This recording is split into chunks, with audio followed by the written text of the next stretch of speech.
যশস্বী মানেই ম্যাজিক, যশস্বী মানেই তার গান্ডেপ ঘুরিয়ে সেঞ্চুরি আর সেঞ্চুরি। 2022-এর সেপ্টেম্বরে দিলীপ ট্রফিতে অভিষেক ম্যাচেই সেঞ্চুরি পান তিনি। সেই বছরই নভেম্বরে ইন্ডিয়া এ দলের হয়ে অভিষেক হয় যশস্বীর। সেই ম্যাচেও 17 রান পান যশস্বী। 2023-এ ইরানি ট্রফিতে অভিষেক ম্যাচে আবার ডাবল সেঞ্চুরি করেন। গত বছর ওয়েস্ট ইন্ডিজের মাটিতে অভিষেক টেস্টে সেঞ্চুরি করেন যশস্বী। তারপরে এই বিশাখাপত্তনমে সেঞ্চুরির পর ডাবল সেঞ্চুরি, তারপর রাজকোটের সেঞ্চুরির পর আবার ডাবল সেঞ্চুরি। প্রতিপক্ষ বদলে যায়, খেলার ভেন্যু বদলে যায়, অভ্যাস বদলায় না যশস্বী। সেঞ্চুরি করেন তিনি, সেঞ্চুরিতেই তার মোক্ষম লাভ। সেঞ্চুরিতে যশ লাভ হয় জয়সওয়ালের। অনেক বছর পর আবার ক্রিকেট প্রেমীরা কোনো ভারতীয় ওপেনারকে মারকুটে মেজাজে 22 গজের যুদ্ধে বিস্ফোরণ ঘটাতে দেখলেন।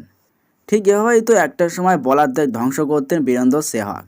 বীরু যেমন চাপের মুখে থাকা ভারতীয় দলকে টানতেন, ঠিক সেই ছকেই যশস্বী জয়সওয়াল বিপক্ষের বোলিংকে বুঝে নিলেন এবং দ্বিশতরানের ডাবল এলো তার আগ্রাসী ইনিংসের